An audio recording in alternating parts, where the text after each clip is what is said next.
to have back another great leader in our state, the Commissioner of the Department of Children and Families, Christine Norbert-Beyer. Christine, great to have you back.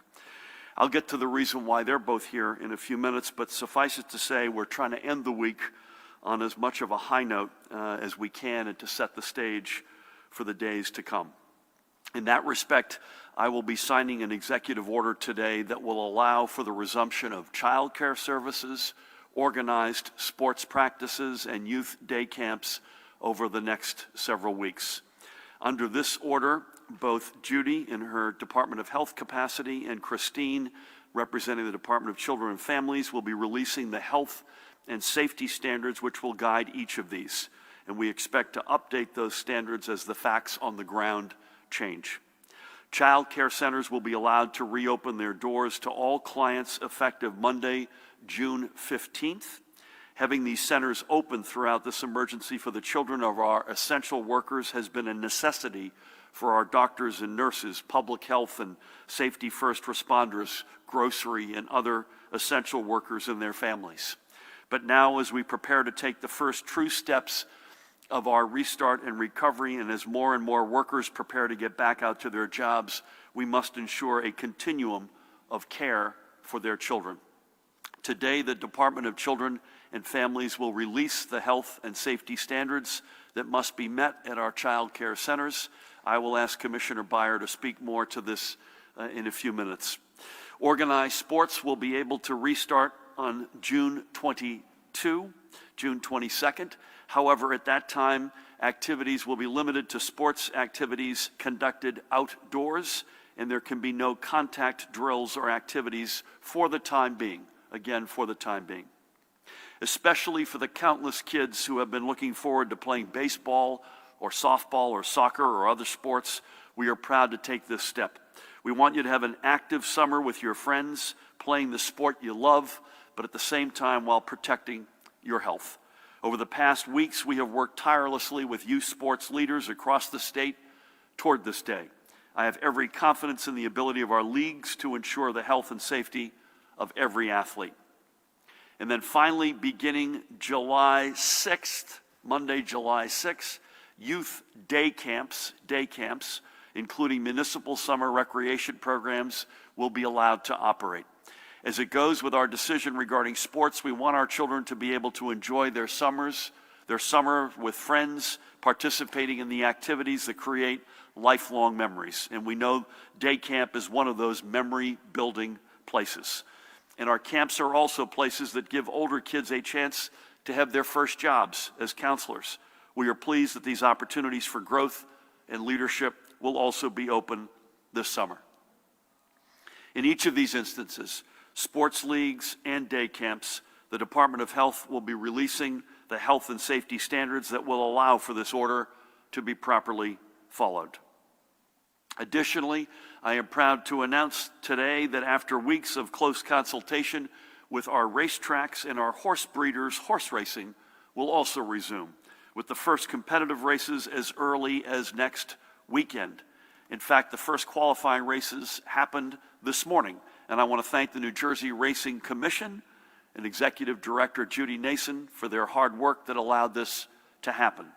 Now, at this time, we will not, and I repeat, we will not be able to allow fans back into our racetrack grandstands, but online gaming remains open and capable of taking your wagers. We are able to take these steps because the data we are receiving every day from our hospitals and through testing are allowing us to determine these dates. I have mentioned many times this is exactly what we mean when we say that data determines dates. As we have seen, the data continue to move in the right direction and continue to be far down from their peak. And especially over the past 2 critical weeks, even though we have seen some days with spikes, which are the red balls, we remain confident in our overall direction. This confidence can be also felt in each region as the metrics generally follow each other across the state. Again, new hospitalizations on the upper left is something that Judy and Ed and their teams and myself look at very closely. Certainly, in comparison to some of our peers, we see our continued challenges. However, while this is our reminder that we must continue to practice our social distancing, wear something on our face, to take all precautions. Given all else, we are confident in our ability to take these steps for our kids and our communities and for our economy. These challenges are surmountable if we stick to it. And finally, I want to note that throughout this entire emergency, we have remained in close contact with our tremendous communities of faith, the overwhelming number of which have taken truly to heart the need for social distancing to protect the health and safety of their congregations. This has been a hard time for them, to be sure. Our faiths are supposed to, after all, bring us together. And so many of our faith leaders of every religion and denomination have been tremendous in their support for our efforts to save lives. They are the ones who deserve, frankly, the media coverage.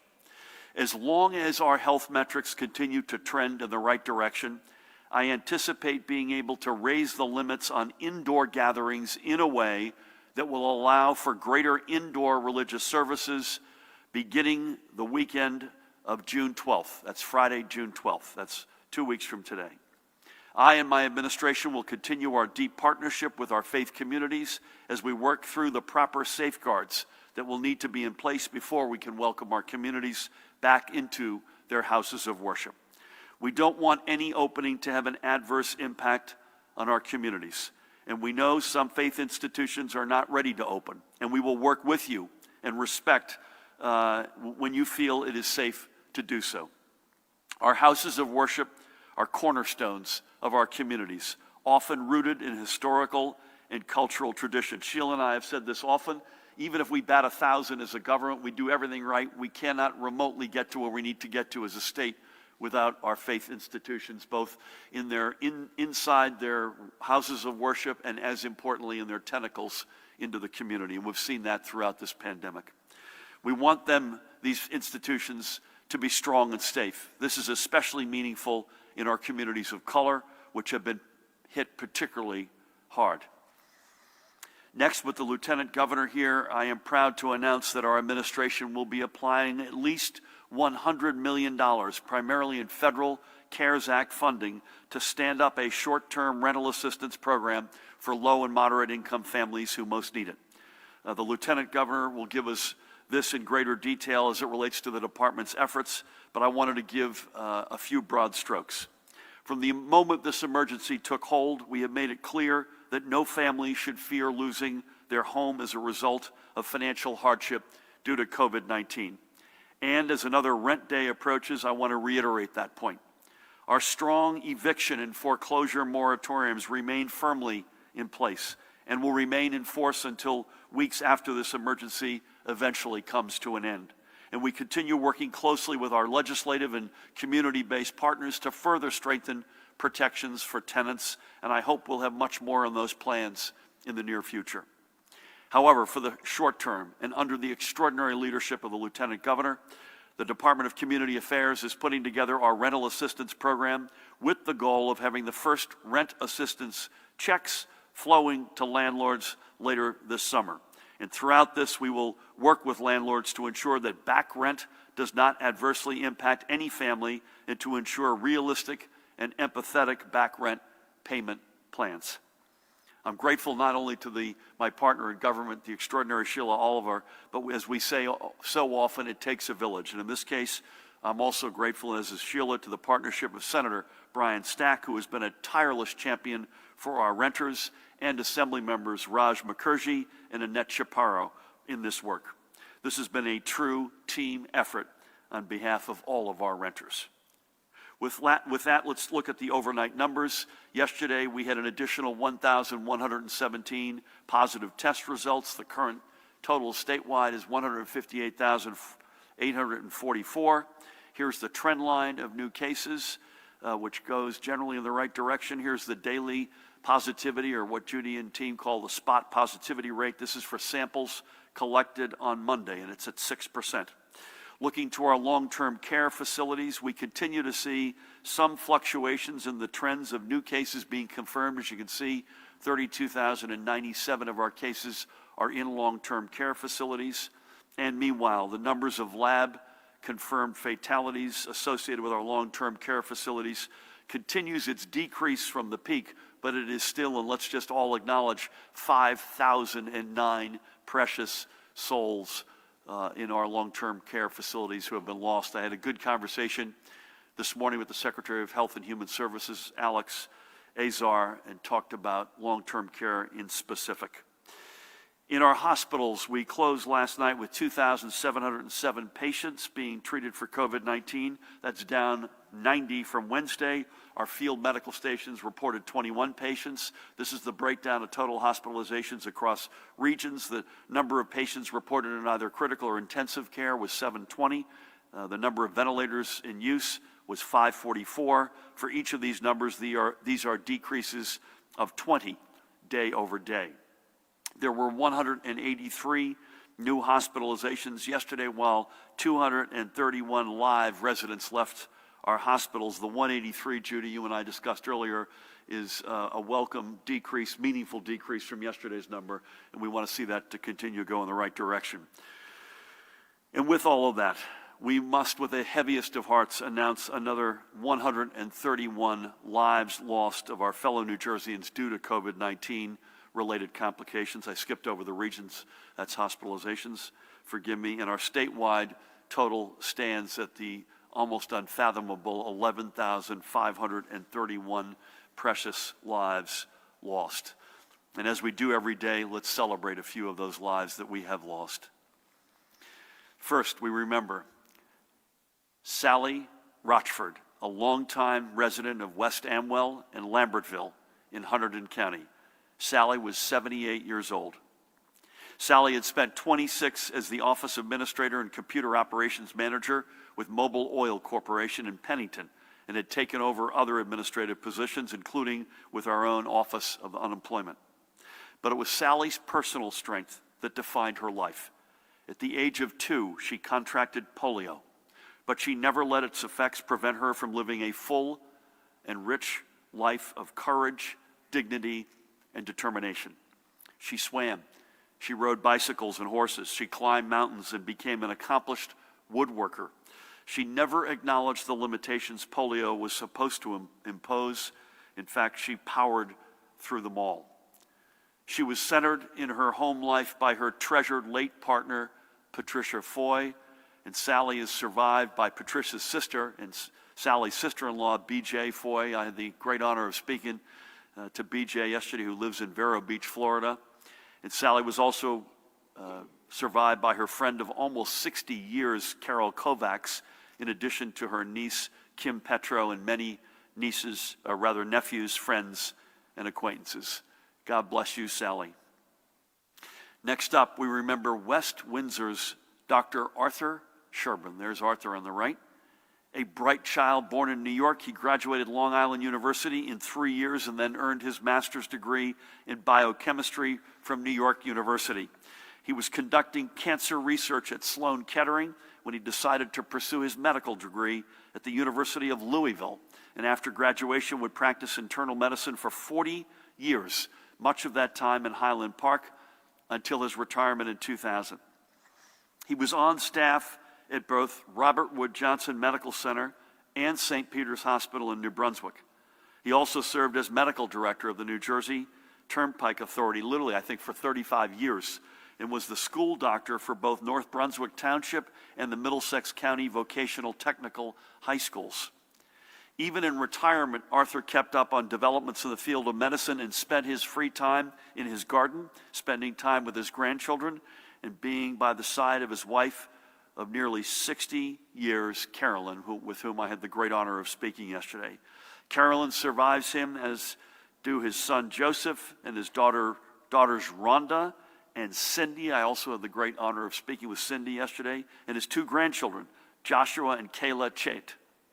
Cindy asks that her father be remembered for his sweet nature, his ever-present desire to help people, his unconditional and selfless love for his children, and most importantly, his grandchildren, and his immense loyalty to his family. His wife, Carolyn, reminded me of 2 sort of themes that defined his time as a doctor.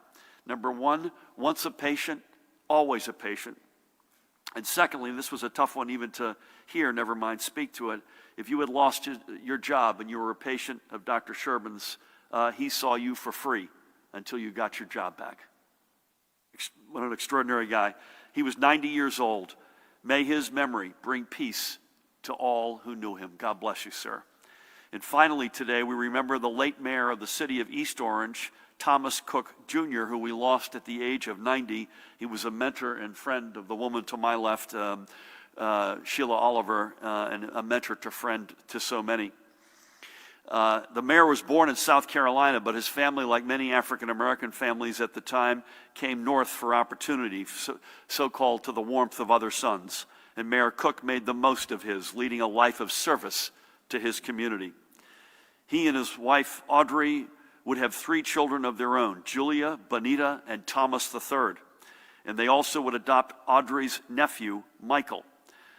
The family first lived in Montclair. Mayor Cook received his bachelor's degree from New York University and a master's degree from Montclair State University, and then they settled in East Orange. He served in the United States Navy during the Korean War and worked in the Veterans Hospital in East Orange as an assistant psychologist and physical therapist. He would later become an educator in the Newark Public Schools. In 1961, he won a seat in the East Orange City Council, then was elected to the Essex County Board of Chosen Freeholders, before in 1977 being elected mayor of the city of East Orange. You talk about a guy who did it all. He would serve 2 terms as mayor and built a reputation as a champion for public safety and an advocate for tenants. He stabilized taxes and helped bring new senior housing online. Recognized and respected by his peers, Mayor Cook served as vice president of the U.S. Conference of Black Mayors and the chairman of the advisory board of the U.S. Conference of Mayors. He also served as a voluntary chairman of the Passaic Valley Water Coalition. Through his work and his daily walks throughout the city he led, Mayor Cook is remembered for his kindness, his compassion, and his wisdom. Mayor Cook is now reunited with his beloved Audrey and 2 of his children, Bonita and Michael. In fact, I believe he lost both Audrey and Bonita in the same year, 1995. He is survived by his daughter Julia, with whom I had the great honor of speaking yesterday, and by her husband Michael Gaines, and by Thomas III, who I spoke just literally a few minutes before coming over, as well as by his former daughter-in-law Cynthia and son-in-law Louis. He also leaves 8 grandchildren and many great-grandchildren and so many other relatives and friends. Mayor Cook was 90 years old. We bless him and we thank him for his life of service. May God bless you, Mayor. 3 more distinctly New Jersey lives, 3 from among the more than 11,000 we have lost. Let them never, ever, ever be just numbers. God bless them all. Let's switch gears for a couple of minutes. As it was announced last night, and I alluded to, President Trump has extended what is known as Title 32, which allows our National Guardsmen and Guardswomen to receive pay through the federal government through mid-August. I spoke to the President last night and thanked him, among other topics we discussed. We have mentioned here many times the ways that our Guardsmen and women are working as part of our emergency response. Some are currently assisting in our long-term care facilities, providing much-needed backup for the hard-working staff members who are doing all they can to protect their residents. Other Guard members have been providing assistance at our federally partnered testing sites at both Bergen Community College and the PNC Bank Arts Center. Regardless of the job they're doing, we thank them for being part of our team, and we are grateful for their continued hard work and service. Next, I want to once again urge everyone to help us gather the data we need to guide our steps going forward from today. And you could do that by going out and getting tested for COVID-19. On Wednesday, another 26,000 tests were recorded, and we have the ability to reach this number now every day. We've worked hard to get our testing program to where it is, and we're going to keep working to make it even stronger. As you can see there, we are number 2 in the nation per capita, up from 3, which was, I believe, yesterday. Getting a test is easy, and with CVS bringing 45 more of their stores online to provide tests every day, we now have 208 sites across the state where you could get tested. So this weekend, make a plan. Get tested. Do it for yourself. Do it for your family. Do it for your community. I encourage you to go to covid19.nj.gov/testing to find a location near you and go out and get tested. Next, I want to give a huge shout out to the women and men of the Patterson Public Schools In addition to conducting their classes remotely, many have also been volunteering their time over the past 2+ months to help provide for the greater needs of their students and families. And it is this effort that I want to note, as Patterson recently passed the milestone of distributing its 1 millionth student meal since schools closed on March 17th. That's right, 1 million student meals have been distributed in Patterson alone since schools closed on March 17th. Our educators and support staff are integral parts of their communities, and there is no greater example of their commitment than in Patterson. So to everybody at the Patterson Public Schools, I thank you. And I want to give a special shout out to my dear friend, the coach and Assemblyman Benji Wimberly, for getting us the word of this extraordinary accomplishment. Finally, I think on behalf of Sheila and myself, I want to close with a brief observation about the turmoil we're seeing in Minneapolis. It may seem a half a country away, but we're all in this thing together. There is no doubt that the centuries-old stain of systemic racism is far from being erased from the fabric of this country. We also know that the overwhelming majority of our law enforcement officers believe strongly in the communities they have sworn to protect. But what we are seeing right now in Minneapolis is painful, almost too painful, in fact, to watch. And perhaps that's because it's not the first time we have seen such horrific pictures on our screens.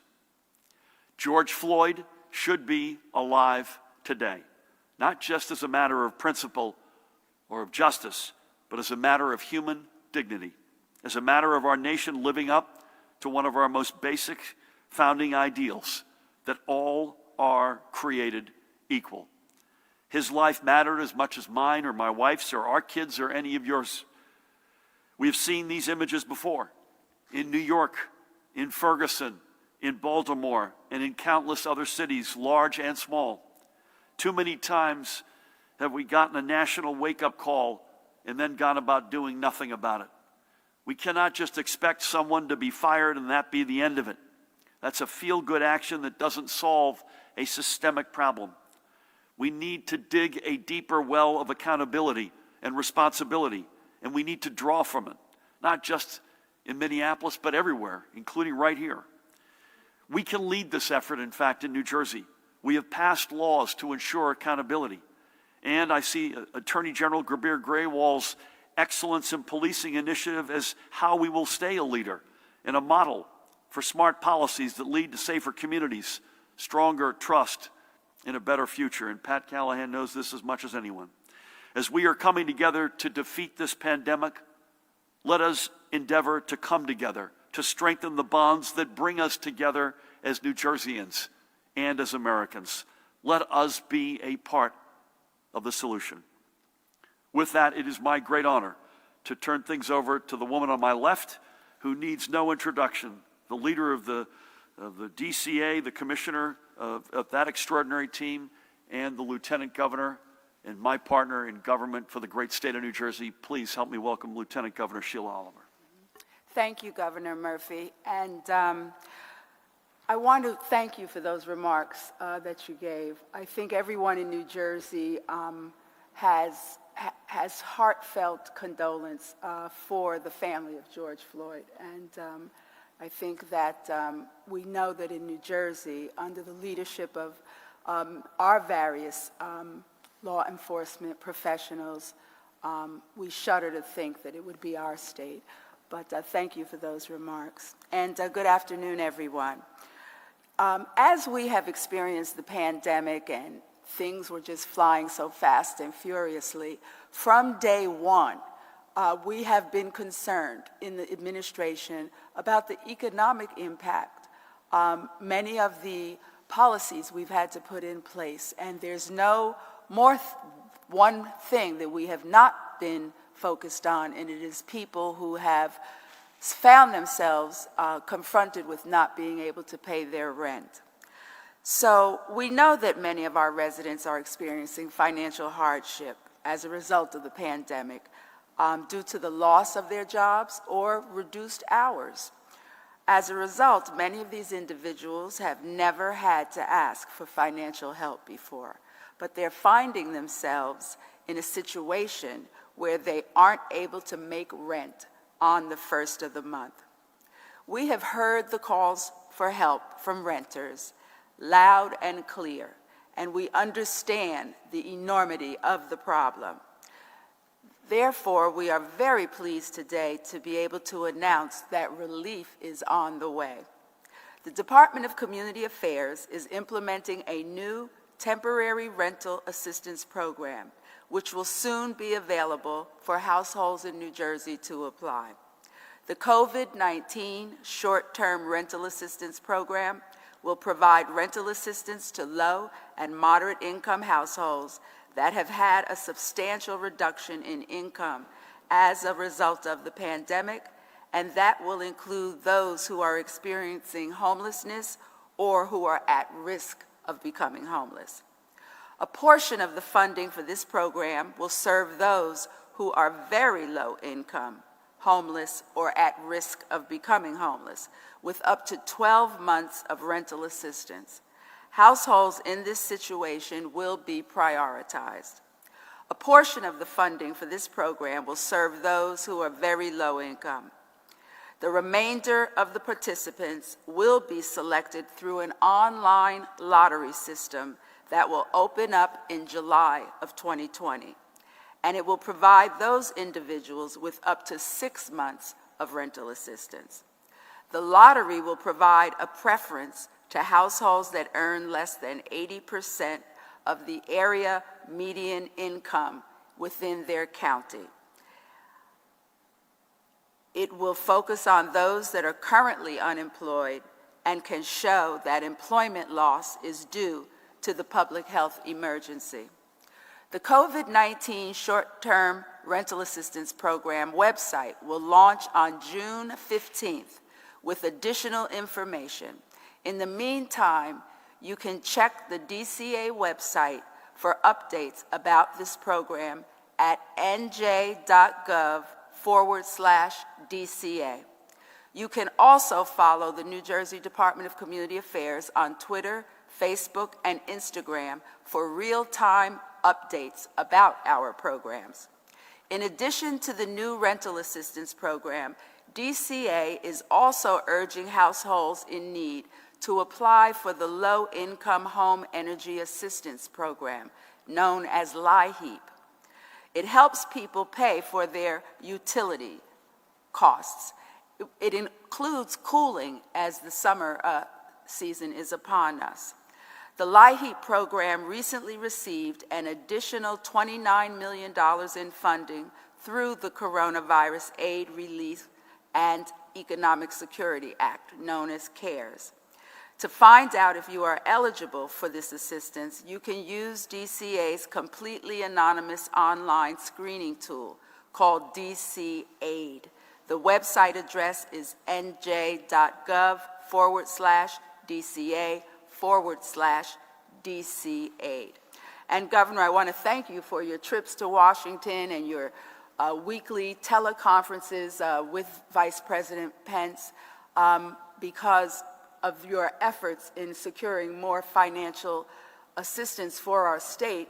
HUD has awarded us this $29 million, so thank you very much. It will go a long way to help many households in the state. I want to commend you also for being an advocate for federal relief, and we know that it's not over yet, and we will continue on that trajectory. With this additional funding from the U.S. Department of Housing and Urban Development, we will have more control and flexibility as a state in solving the short and long-term impacts that the virus is having on our communities. Simply put, it is going to help us all get through this crisis whole. Thank you, Governor Murphy, and now I'd like to turn it over to, as you know, the woman who needs no introduction, Commissioner Persicelli. Sheila, thank you so much for your leadership throughout, in peace and in war. And today's yet another example of that. Bless you. Thank you. Governor Murphy. Judy. Thank you, Governor, and thank you, Lieutenant Governor. Good afternoon. Our journey to reopening starts with testing, as the governor has shared with you and has been encouraging everyone to get tested.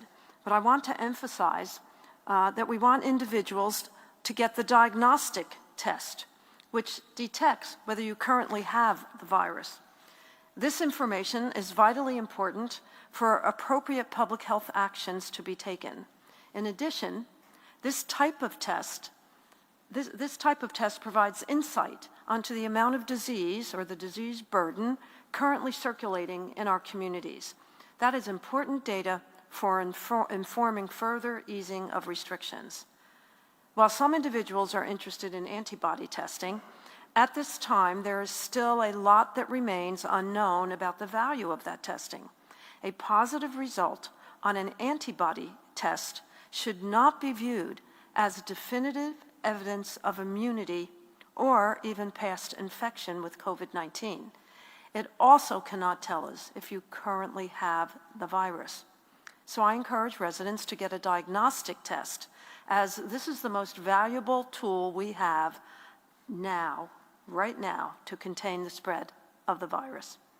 For my daily report, last evening, as the governor shared, our hospitals reported 2,707 hospitalizations. There are 720 individuals in critical care, of which 76% of them are on ventilators. I'm reporting today a total of 26 cases of multisystem inflammatory syndrome in children, the same as yesterday. There are no deaths reported. The ages of the children affected range from 1 to 18, and 18 of the 26 have tested positive for COVID-19. 6 are currently still hospitalized. I must draw your attention to the race and ethnicity breakdown of these cases, however. White, 19.2. Black, 26.9. Hispanic, which includes Hispanic ethnicity for all race definitions, 30.8. And Asian, 7.7. So although the N is quite small, we are seeing a preponderance of disease in communities of color. The governor reviewed the new cases and deaths reported today, and in terms of deaths, the breakdown by race and ethnicity is as follows: white, 53.2, black, 18.5, Hispanic, 19.4, Asian, 5.5, and other, 3.4. Our state veteran homes, the numbers remain the same, and they also remain the same in our psychiatric hospitals. The daily percent positivity overall in New Jersey is 6%. In the north, it is 5%, central 6%, and south 8%. So that concludes my daily statistical report. Stay connected, stay safe, and stay healthy. Thank you. You know, Judy, tying together Minneapolis, which is through a particular lens that Sheila alluded to and I spoke to, the race and ethnicity data, and as you said, remember the N, which is the number of the denominator, is a very small one, so we all have to acknowledge that. But with the very large number of fatalities that we sadly have over 11,000, there's no question communities of color are showing up in a much higher ratio than their representation in our state as a whole. And as we have to acknowledge that we can see this through a number of different lenses, but the conclusion is the same in this, the first year of the 5th century since slavery first came to our shores. We're still digging out, and let us never forget that we're still digging out. So thank you for your report, Sheila. Thank you Governor. for yours as well. Again, it's very good to have her back, and when Christine was last here, the sobering statistic that stuck with me, Christine, was the reduction in reported abuse, domestic abuse, child abuse, and it was the exact opposite of what you would have hoped, which is that there was actually a reduction, and in fact, it was because kids were less in touch with police officers, Pat, or coaches, or teachers, or school nurses. A lot of it was going undetected. And so that is a reality, folks. That continues to be a reality, particularly as the entire school year has played out continues to play out remotely. We're honored to have you back. Slightly more uplifting news today. This is a series of steps that we've wanted to get to, and I know you've worked closely with Judy and her team and other departments as well. So please help me welcome back the Commissioner of the Department of Children and Families, Christine Norbert-Beyer. Thank you. Thanks, Governor Murphy, and good afternoon, everyone. As the governor referenced in his remarks, child care centers will be authorized to resume operations and will be open to all New Jersey families under very specific guidelines beginning June 15th. And summer youth day camps will be permitted to open beginning July 6th under standards established by the New Jersey Department of Health. This is an important step forward in New Jersey's reopening strategy, ensuring a safe, stable, and seamless child care infrastructure for New Jersey's returning workforce, not just those designated as essential. And it probably comes as a welcome relief for parents who did not know how they were going to juggle summer care or child care needs with their job responsibilities. But in order to be able to take this step safely, we have to move forward in a planful and methodical way to support centers and camps in reducing the likelihood of spreading the virus. We must ensure that on a broad scale, the best practices and standards developed by the CDC and other health organizations can and will be followed and enforced. Later today, DCF will be issuing detailed guidance for child care centers, including processes for screening, sanitation, and safe social distancing. Centers will need to let the department know through our Office of Licensing whether they plan to reopen, and will need to file an attestation indicating that they will follow the safety protocols in place for New Jersey's child care centers. DCF inspectors will begin visiting reopened licensed centers on June 15th in order to support them in keeping children safe. The Department of Health will be developing similar safe standards for summer camps, allowing youth day camps to open under those standards and prohibiting sleepaway and residential camps. Summer camps will have to file an attestation with the Department of Health acknowledging their agreement to abide by those safety standards. In order to assist programs with meeting some of the additional costs connected to heightened safety standards, Commissioner Johnson and DHS will be announcing the rollout of up to $20 million in Federal CARES Act funds to help programs purchase cleaning supplies and PPE for staff. The current subsidy program managed by DHS for emergency childcare will run through the end of June. And finally, beginning next week, Commissioner Johnson and I will be co-hosting webinars for child care providers to answer any questions they may have and offer technical assistance as they reopen. While we need to be diligent in maintaining safe operations for child care and summer care programs, I expect today's announcement is welcome news to so many New Jerseyans. Over the past several weeks, Commissioner Johnson and I have had several conversations with child care directors, both collectively and individually.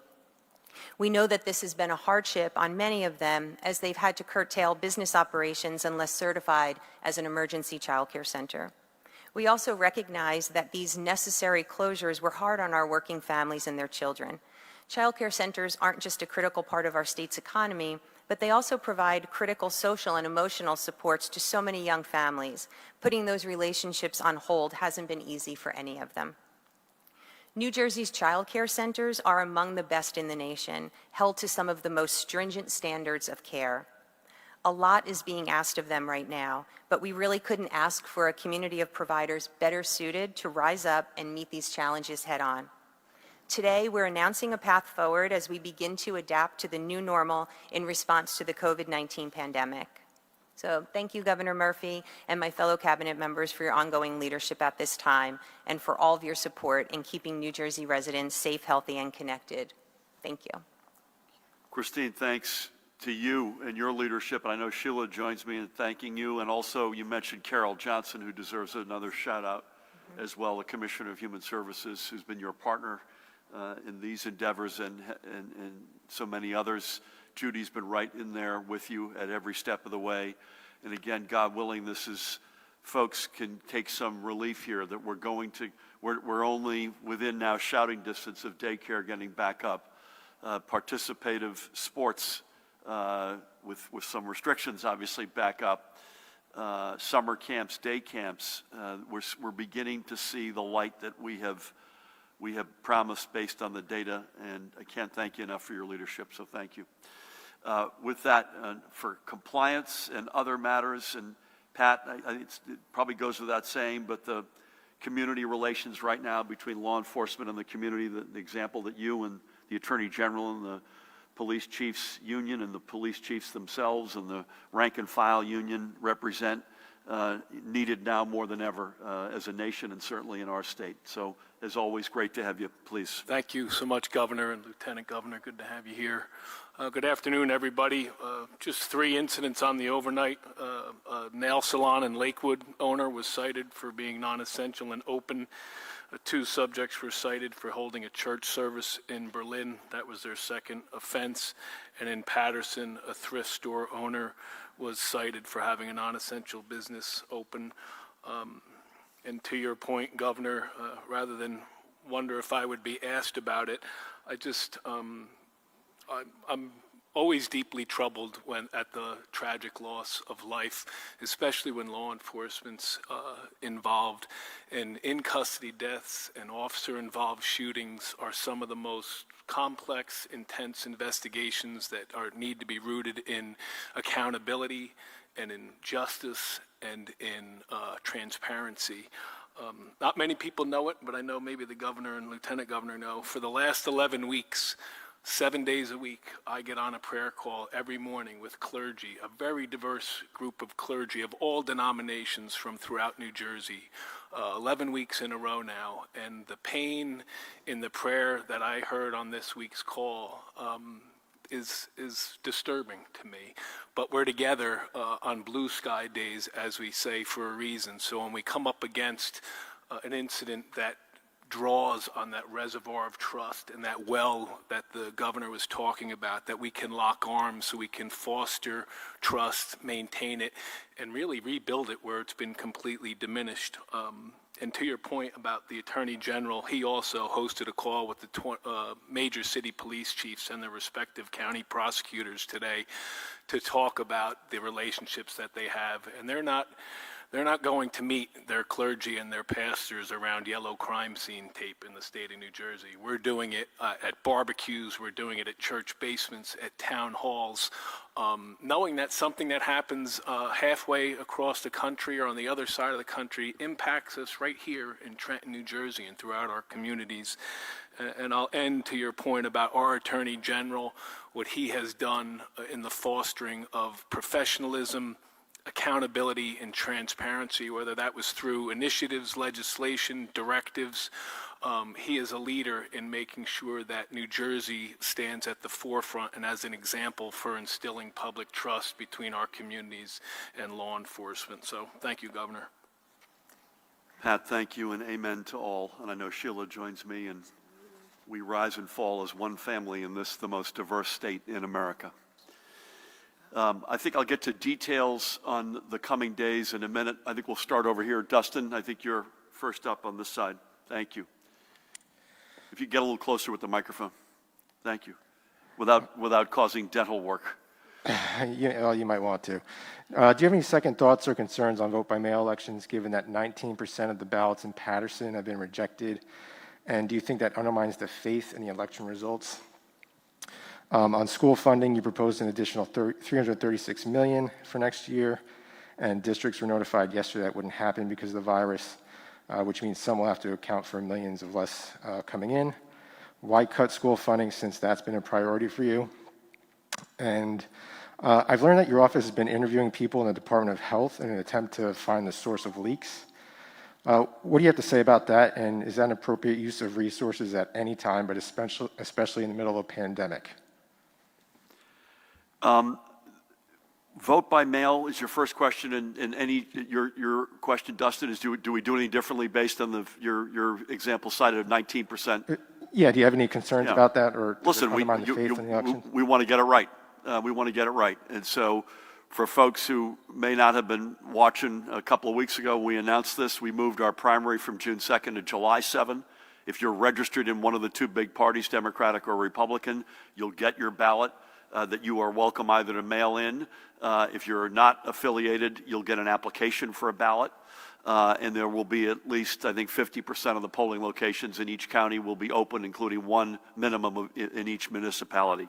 So our job is to learn from, we're traveling a journey that none of us have ever traveled before. Every vote counting is a sacred element of our democracy, and learning from where it may have fallen down to some extent is part of the process.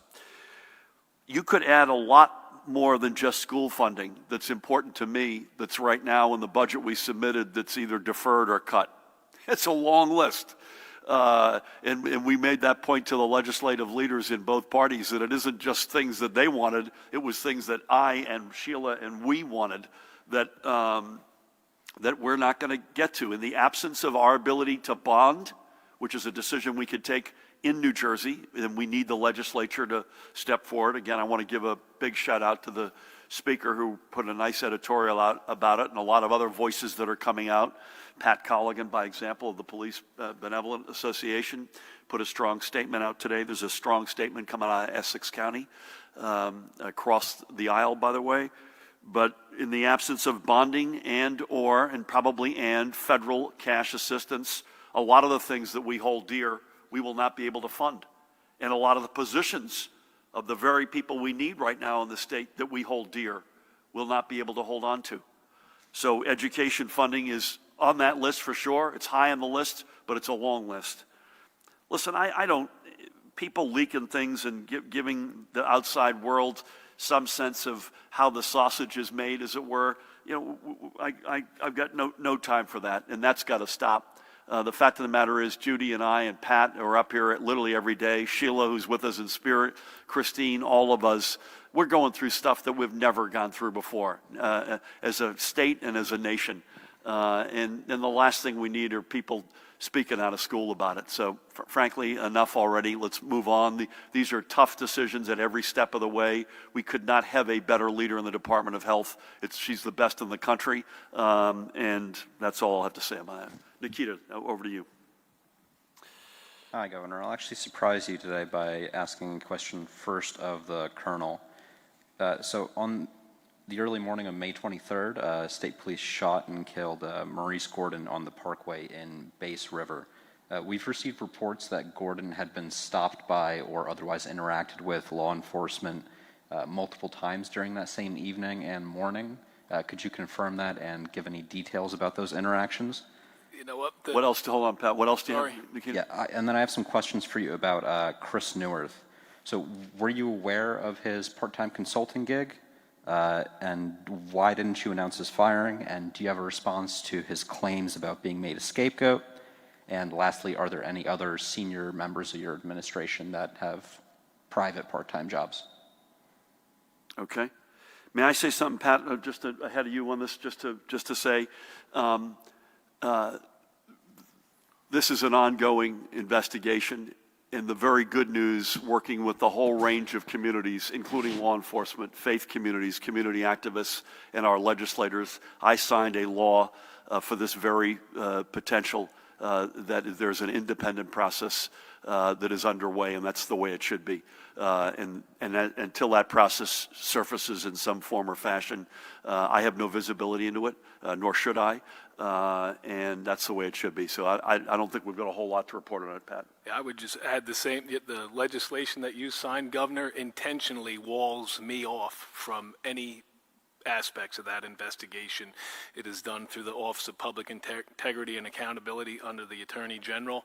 And as of right now, I have not been briefed in any aspects of that investigation intentionally. And by the way, this was a law that Sheila and I felt passionately about, and we heard from lots of folks, and it frankly is a nation-leading law in terms of an independent process. I got no comment on any person. 64,000 people, I believe, work for me, not in county the authority. So people come and go a fair amount, actually. And when you got 64,000 people, I got no comment on Chris's situation. But I will say this: that folks are not. It's par for the course that you're not supposed to have another source of income. That's just as a general matter. We'll leave it there. Thank you. Do you have anything, sir? Yeah, just to Two quick questions. First one is, what is your law regarding street fairs? If they are allowed, is there restrictions on them? And two, there's people that are saying that for months now, their unemployment says, quote, not payable at this time. Is Not that what, sorry? not payable at this time? Is that like a computer thing, or can you shine some light on that? So on street fairs, the outdoor limit of gatherings remains at 25 persons properly socially distant. So theoretically, you could have a street fair, I suppose, but that's the limit for the time being. I would hope, as I alluded to the other day when we talked about graduations being allowed to take place at earliest July 6th and outside, I would hope that number goes up as long as Judy and her team with Ed and others continue to say that the metrics are going in the right direction. I've said this before, and it turns out it's almost been 1,000% the case, with the exception of a month or 6 weeks ago when the systems crashed on the weekend. These are handmade suits. So if you've got a person on that, if I can ask you a favor, get the name of the person to somebody on my team. Dan, where are you? Dan Bryan, that guy right there, and we'll follow up, because they invariably, and when I say invariably, virtually all of them, the cases turn out to be very specific to the individual. So if you could bear with us on that, I appreciate it. Please. Governor, are you concerned about the multiple vacancies in leadership positions at the Department of Health? And has that impacted the state's coronavirus response? And have we been able to parse out where new cases are coming from in the COVID-19 pandemic? Do you know what the survival rate has been in New Jersey for those that have been put on ventilators? Some counties and towns now are reporting numbers for those recovered. Do we have statewide totals for those recovered, or is there a way to estimate that? And finally, is the Department of Motor Vehicles working on getting more activities online, such as registration or anything that is just paper-based? I'm going to go quickly just to start at the back. The DMV, we will have, I suspect, some guidance on the DMV next week, I would think, Matt, right? Does that sound about right to you? So bear with us on that, both online and as well as physical presence. At any moment in time in any department in our state, there's going to be vacancies. The most important health people are the ones that you see every day, beginning with that woman right there. And this is the ultimate. It takes a village. Christine speaks to that with her presence today, with Carol Johnson on daycare, Sheila, not just as Lieutenant Governor, DCA, Pat. We're all in this together. Where are, either Judy, you or Ed is with us, where are new cases coming from, and survivor rate on vents? I think we've, just on that second point, I think we've said this in prior sessions, that, and Judy, I don't want to put words in your mouth, but I'll hand it to you with this. I think there was a view that, 2 months ago, if you went an event, the chances were 70 or 80% not good. And that the general sense is, as folks have more experience with this, that number's come down to at least a 50-50 proposition. But I don't want to, as I've just done, practice without a license. Yeah, it's such an individual circumstance given the person who's on the ventilator and their underlying conditions. So it varies. It was pretty high in the beginning, but it was also at one point 97% of the patients in intensive care were on ventilators. So it has improved significantly. But it's anecdotal, and it really relates very strongly to the underlying conditions of the person on the ventilator. And I think your other question was, do we have a sense of where new cases are coming from, new hospitalizations are coming from? Ed, do you mind taking that? Sure. We don't get quite as much information as we would like on all the new cases. With cases in well over 100,000 at this point, not everyone has been investigated. So we have a general sense, and the general sense is where most people would be expecting it, that certainly an awful lot of them are coming from places like long-term care facilities, healthcare workers, correctional facilities, those sorts of places. But if you ask me to put an exact number as to what percentage, I can't do that. As to your second question, by the way, about the recovered numbers, That's actually something that is also sounds simple, but is really very difficult to do because, again, we don't follow every one of these people forward and ask them 6 weeks later, hey, how are you feeling today, sir? Are you feeling all better? And this is a general discussion that comes up in many places. How do we count the recovered? And what a lot of people just do is they basically say, well, if it's been more than 2 weeks or a month and you're not dead, you're probably recovered. And we haven't done that because we're not quite comfortable with that definition. So until either there is a more formal definition that everybody can agree on or some other way to better count them, at this point we wouldn't feel comfortable guessing at those numbers. Appreciate it. Thank you. Let's go to the back and we'll swing around front here, please. Awesome, thank you. First question is about contact tracing. New Jersey's still a couple weeks away from being able to supplement county and local health departments with additional contact tracers. Will the steps you've taken over the last few weeks, beaches, parks, outdoor gatherings, will that place even more pressure on those departments in advance of those reinforcements arriving? It seemed like many of those departments were swamped early in the crisis. And then wanted to follow up on Dustin's question. You just said you have no time for leaks in this time of crisis, but your administration's also not really had time to respond to basic OPRA requests as well. Do you think making time for the latter might help with the former? Yeah, I've got nothing to add on the latter. On the former, is there pressure on contact tracers? You betcha. This is a 500-year flood. The question, I think, though, which is a good one, is as we continue to open up, will that opening will it take place before we can amp the Army up?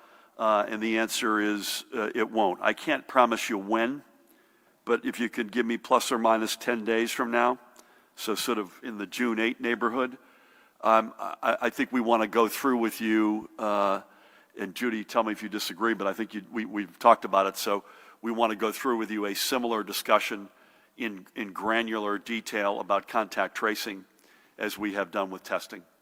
And again, let's remind folks why this is important. Forget about what we say. If the one striking thing that hits me when you look at when the American people are polled, what's going to get you to get back into the water? At the bottom is government, okay, we're open, good luck. At the top of the list are things like the healthcare infrastructure that you have in place as a state. So forget about what I think or Judy or Sheila or any of us think. The fact of the matter is you all out there have to have confidence that we've got a system in place that would immediately spot any flare-up and have a strategy to deal with it that's real, that you all can believe. So when you're clocking in, as we are, at 25,000 tests a day, and that number feels like it can go up every day, you're going to see a similar heft of robustness in contact tracing and isolation. Folks need that so they can say, you know what, I'm going to be okay getting back on that boardwalk or in that park or worshiping indoors in a couple of weeks, or putting my kid into daycare, or sending my kid to summer camp. Because folks will then say, you know what, they've got this thing. That's not to say it won't flare up. I mean, that's the fact of the matter is it will flare up. The question is, what are we going to do about it when it does flare up? Will we have the infrastructure in place to aggressively attack it, to give folks the confidence that they can get back out there? And that's our objective. So on your very good question, bear with us because we're going to come back to you with that at some point. Elise, good afternoon. Good afternoon. Regarding your call with the president last night, who initiated the conversation and what did you discuss? Did you get any sense of support for federal cash grants to states for budget shortfalls? Thank you. The call was initiated before we had gotten at least the 32F extension of paying for the National Guard. And it was also to ask and reiterate, so I did not speak about federal cash coming from a new bill, but I spoke explicitly and I asked the president again to consider and to grant us the 100-0 cost share on all the related expenses that we've got. Right now, it's a 75-25 cost share feds state, and we need that desperately to be 100-0. I also raised the fact, because he and I had spoken last Friday about indoor worship, I gave him a heads up that we were going to today announce that in a number of days hence, in this case it'll be June 12th, that we're going to begin to open up things carefully and responsibly indoor for faith gatherings. Thank you. Hello. Hi, How are you? Stephanie Fonin from Taff into Barnegat, Waretown. Down by us, we have a lot of over 55 communities that are being very cautious about opening their pools, their clubhouses. Liability carriers are saying they will not cover things to do with the pandemic. That's one question I have.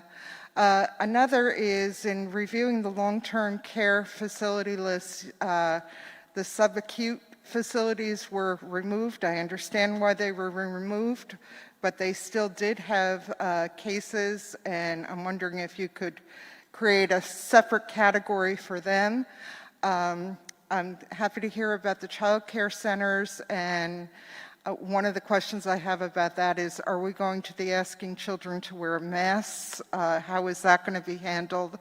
Because, of course, going forward with school, that's going to be another important part of that. Yep. All good questions. I'll hit at least one of those and maybe ask both Judy and Christine to come in. If over 55 communities are being careful about pools and clubhouses, they should be. That's a good thing. And I don't say it with any morbidity. It's quite clear. It's really not over 55 as much as it's over. Judy, we've got the numbers. I always check before I come in. I didn't today. 65 and up continue to be 79.5% of the fatalities. I don't have it at 55, but the caution there continues to be advised. I mean, it's devastating for older folks. We've seen that. Vulnerable communities, long-term care is an example of that. Folks with comorbidities, communities of color, density, all of that creates sadly a petri dish for this virus. I don't have any color, but Judy may on subacutes being removed, and also on I've become, I hope, one of America's biggest mask guys, face coverings guys. I'll defer to Christine, however, on the guidance on daycare. Do you want to hit subacute, Judy? Sure. We're looking at all the levels of post-acute care, and I expect that we'll get some recommendations from the consultant about how best to handle all post-acute. So at this point, it stays the way it is. Christine, masks? Yeah, thank you. So right now, it's not recommended for children under the age of 2 to wear masks. It's not safe. And we're also, thinking about toddlers and trying to keep a toddler in a mask.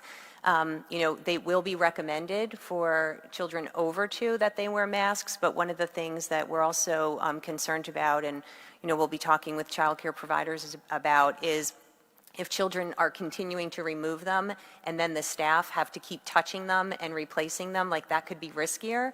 And so, it will be recommended, and I think it's going to be individual children and whether or not they have the capacity to keep it on. And then not during nap time, because that's certainly not safe. No one has, do you have a very quick, please? Yeah, real quick, there was one other question, the courts. People are asking when the courts are going to be opening up. Matt? That's a question for the courts. We work with them regularly. They're part of the coronavirus task force, but they'll make that decision. Don't have any guidance for you on that one. I'm going to practice without a license, Christine, and if Lamont Repollet is watching, Sheila, forgive me for this. One of the benefits of daycare and summer camp and sports, in addition to the specific, we need it, both literally parents who are working need daycare beyond just our essential workers. We want to give kids the opportunity to make those memories and mental health and all of that. We're going to learn a fair amount fairly quickly about what's working and what's not working as it relates to our wargaming back to school. And so that's not the reason we're doing it, but it is a side benefit from that. Thank you. Brent, take us home.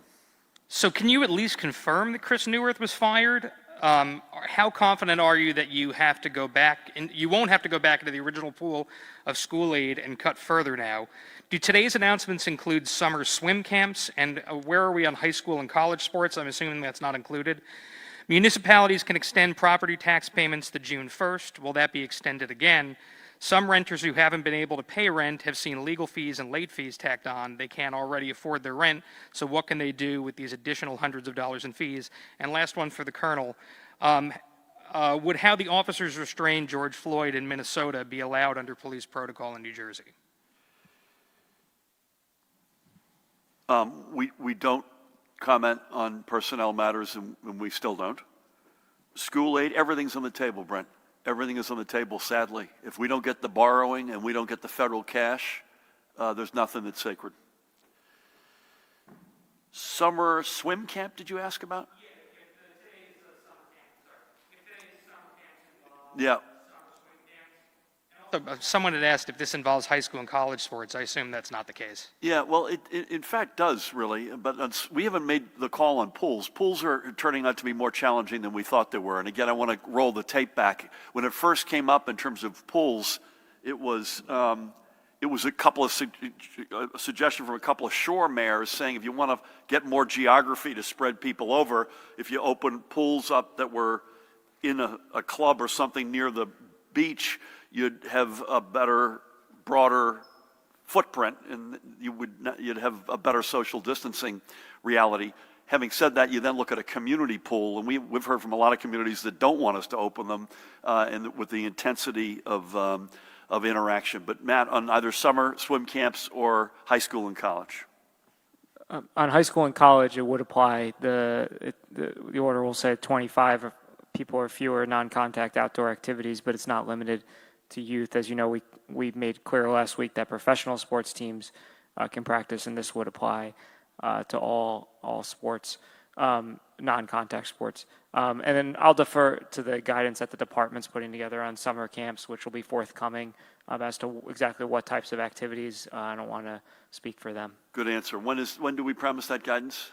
I know I said it earlier. It's in the next week or two, I guess.